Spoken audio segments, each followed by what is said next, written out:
जो bureaucratic pressure शुरू से पुलिस के ऊपर रहे हैं इस केस में सीनियर पुलिस ऑफिशल्स की जानिब से, उन्होंने ये फैसला जानने से पहले कि एमएलओ ला हो रहा है कि नहीं हो रहा, जो दफ़ात निकालनी थी वो पहले निकाल दी।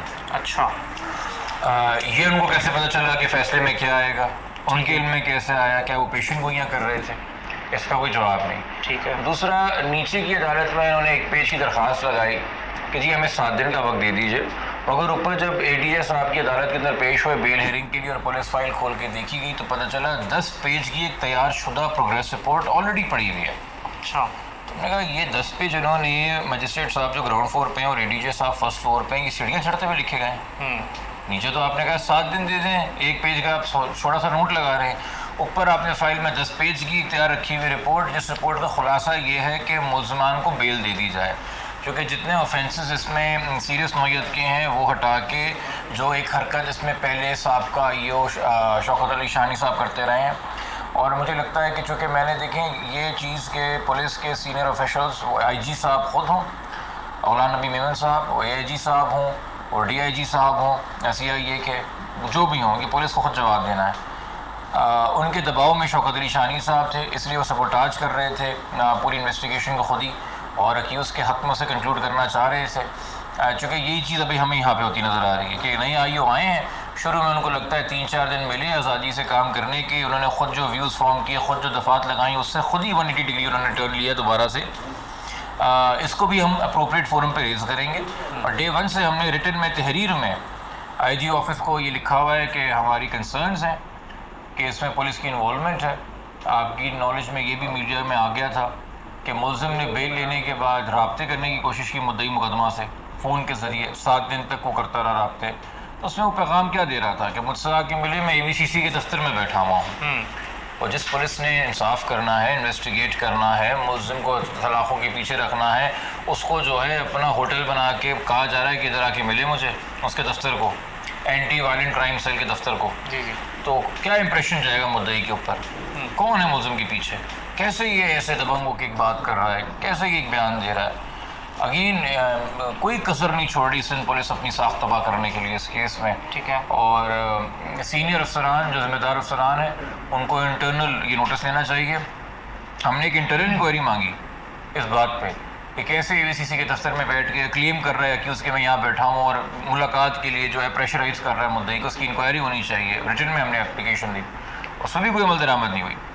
हम जो पहले 1.25 महीने तक शौकत अली शानी साहब के बारे में लिखते रहे कि ये आईओ साहब गलत काम कर रहे हैं, सही से काम नहीं कर रहे, उसको पुलिस ने ज़रा भी एंटरटेन नहीं किया। ठीक है। हमें जो रिलीफ मिला वो अदालत से मिला।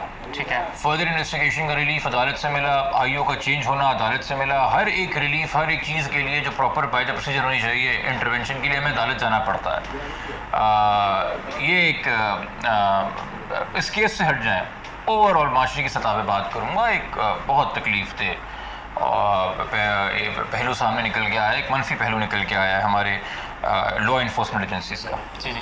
अच्छा, जो ज़हीर की फैमिली है वो भी ये इल्ज़ाम लगाती है कि जो सिंध पुलिस है वो इंतकामी कार्रवाइयाँ कर रही है, आपकी तरफ से भी ये इल्ज़ाम लग रहा है। तो जो नए आईओ आए हैं, अब उन पे आप बिलीव कर रहे हैं या अभी तक वही मामला चल रहा है और इसकी असल हकीकत क्या है?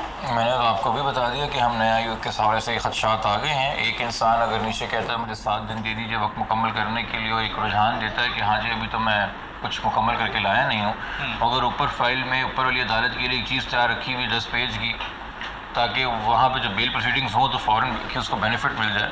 ठीक है। दूसरी बात है, देखिए किसी भी केस में जब FIR कटती है तो मुल्ज़िम का एक रोल डिफ़ाइन होता है। ठीक है। ठीक है।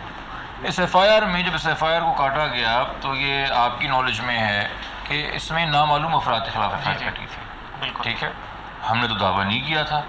ये तो जब खुद बच्ची वाक़े के 9 दिन बाद मंजर आम पे मीडिया के साथ आई है तो ये इंसान खुद जो मरकज़ी मुल्ज़िम है वो ओनरशिप ले रहा था कि मेरे पास है। जी जी। उसी ने ली, बिल्कुल। उसी के साथ रिवील हुई, उसी ने लहराया कि देखें तो निकाह हुआ है। जी जी।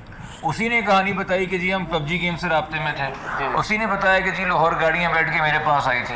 वो एक और बात है कि वो पूरा मुकम्मल सच नहीं बता रहा था कि मैं खुद लाहौर से कराची अपने भाइयों और साथियों के साथ इसको लेने गया था और घर से मैंने इसके नीचे से उसको गायब किया। जी जी। तो क्या उसका जो लोकेशन है फ़ोन डेटा क्या कोई पुलिस वाला या बच्ची के वालिद जो हैं वाक़े के दिन ज़हीर का या शब्बीर का मोबाइल अपनी जेब में डाल के पंजाब और सिंध के बीच में घूम रहे थे?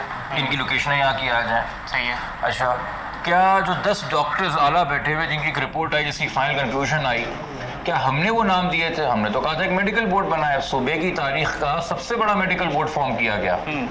उसमें तमाम इदारों के जो आला होते थे, पॉसिबल हो सकते थे, नुमाइंदे वो लिए गए मेडिकल के हवाले से। तो कोई एक चीज़ बता दीजिए तो सिर्फ हमारी ज़बानी बात को लेके पुलिस ने इन्वेस्टिगेट की हो। ठीक है। हर एक चीज़ के ऊपर जो है technical data, medical data, empirical data, scientific data आगे आया है। तो इंतकामी कार्रवाई किस चीज़ की?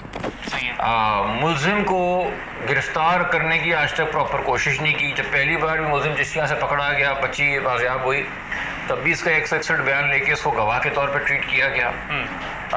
ये जिस प्रोटेक्शन के अंदर आता है अदालतों में, और कराची में जो भी इसकी रिहाइश है, जैसे भी कहीं पे घूम रहा है, दूसरी तरफ मुद्दई मुकदमा हो या उनके वकील हों, उनके खिलाफ हर किस्म की स्टाइलंगेजी जारी है। उनको बाकायदा थ्रेट्स ही जा रही हैं कि आप कोर्ट्स आके दिखाइए। जी जी। वहाँ पे पुलिस प्रोटेक्शन है। जी जी। तो आप किसके खिलाफ इंतकामी कार्रवाई हो रही है? सही है। कौन किसको प्रेशराइज कर रहा है? सही है।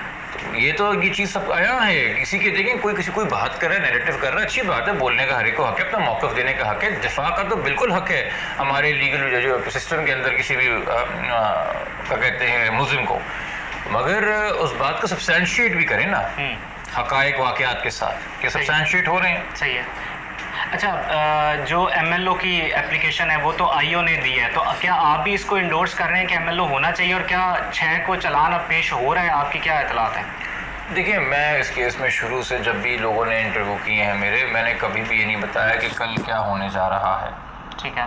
उसकी वजह ये है कि आप कह रहे हैं कि आसान कर देता हूँ, अगर आपका ये सवाल है कि क्या आपको पुलिस की तहकीकात पर पूरा एतमाद है, किसी चीज़ पे पूरा एतमाद होगा तभी तो आप उसको प्रेडिक्ट कर सकते हो ना मेरे भाई। जी जी। ठीक है, मुझे पता है तुम मेहनत करते हो, तो मेरी उम्मीद है कि बंदा इम्तिहान में अच्छे नंबर लेगा। सही है। क्योंकि मुझे एतमाद है अहमद भाई पे कि अहमद भाई मेहनत करते हैं, पढ़ते हैं। सही है। मुझे अगर अहमद भाई पे एतमाद ही नहीं कि वो पढ़ाई लिखाई करते हैं, तो फिर मैं कैसे कह दूँ कल रिजल्ट क्या आने वाला है? सही है। मैं तो ये कहूँगा ना, तो अल्लाह ही जाने क्या आने वाला है। सही है। ठीक है, तो ये वो वाली कैफियत अनफॉर्चुनेटली पुलिस के साथ इस केस में हमारी चल रही है। बट वो रिक्वेस्ट जो दी गई, डेफिनेटली वो ऑफेंसेस जो ख़ुद मुलज़िम के और मुग़विया के बयानात थे, और देखिए हमारे यहाँ कुछ मैंडेटरी रिजीम्स हैं, कुछ ऑफेंसेस जब लगते हैं तो उनमें कानून के मुताबिक ये ज़रूरी है कि MLO होना है। हमारी नज़र में मुअज़्ज़ज़ मजिस्ट्रेट साहब ने उस मौक़िफ़ को समझने में उनसे गलती हुई है, कानून को अप्लाई करने में। इस हद तक का ही तबसरा अदलिया के हवाले से होना चाहिए। ठीक है कि जी हमारा मौक़िफ़ ये है कि कानून को सही से तलाक़ नहीं किया गया या फैक्ट्स को सही से अप्रिशिएट नहीं किया गया। सही है। और वो उनकी जो भी जुडिशल विज़डम है उसको अपील या रिविजन या क्रिमिनल मिसलेनियस के ज़रिए कैसे भी आप चैलेंज कर सकते हैं हाई कोर्ट में या सीनियर DJ